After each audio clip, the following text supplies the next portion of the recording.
Gusto mo ba lumaba? Magandang araw mga Pilipino. Ngayon ay pinagdiriwang natin ang buwan ng wika. At bilang bahagi ng selebrasyon, ipapakita namin ang pagkain ng mga Pilipino. Hindi lang natin ipapakita, kundi may mga bisita rin tayo, Tikim Crew. Kaya tara na, simulan na natin ang ating food trip. Bumili ng tinapay na makrema, tapos magtusok-tusok dun sa tapat. Bumili ng fries na maalat at cheese sticks na walang laman.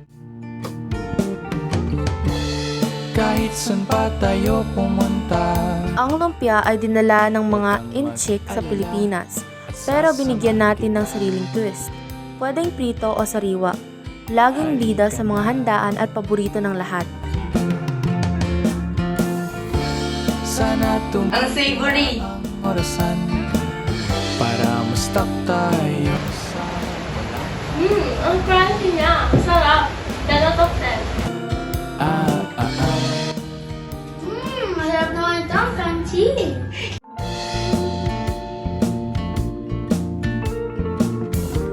Ang turon ay tinatawag ding banana lumpia.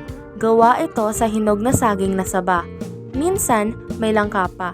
Binalot sa lumpia wrapper at pinrito hanggang maging golden brown. Isa sa mga paboritong street food ng mga Pinoy. umabot ng Biyernes Hindi siya tinipid sa ingredients. sa Baker Hall. Kundi mo trip, ma-adjust tayo sa sentro. Ang sarap niya, sobrang tamis at sobrang daming saging. Mag-merienda sa HD. Tapos Ang Tapos maghapulan tayo sa F-Park. Story Ang ko sa- penoy ay malapit na kamag-anak ng balut.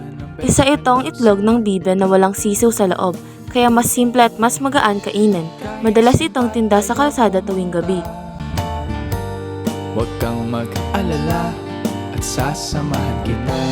Ang sarap pala nito. First time ko lang makatikim. Ang sarap.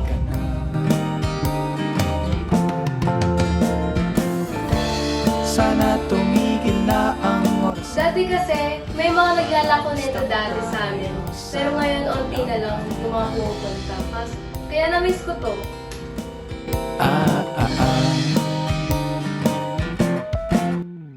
Ang suman ay isang kakanin na gawa sa malagkit na bigas at gata ng nyog na binalot sa dahon ng saging. Isa ito sa mga pinakakilalang pagkaing Pilipino na ay nahahanda sa mga pista o merienda. Stable, sa Josie Nasal, or baka gusto mo sa Chadis, sa Batcave, Masarap to pag may asukal. Meisters, or baka gusto mo sa The 1975 Food Park, Papus, Tita Dels, Ang sarap! Lasang Pinoy! Drip Coffee, or sa Square. Gusto mo sa Masang-masa! Ang sarap! Kahit saan pa tayo pumunta. Ang ube ice cream naman ay gawa sa ube o purple yam. Nalikas na sa Pilipinas. Nagsimula ito bilang flavor ng kakanin. Pero ngayon, isa na ito sa pinakasikat na dessert ng mga Pinoy at kahit sa ibang bansa. Sana tumigil na ang orasan para Lasang-lasa ang ube! Pinoy na Pinoy! Kaya talaga ito yung favorite ko na flavor ng ice cream eh.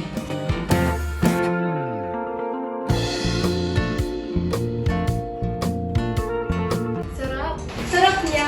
Creamy na creamy! Ito ang ilan lamang sa mga pagkain Pilipino na patuloy natin ipinagmamalaki. Mga pagkain hindi lang masarap, kundi sumasalamin rin ito sa ating kultura at tradisyon. Dahil sa bawat plato, makikita natin ang lasa ng pagiging Pilipino. pagtapos ng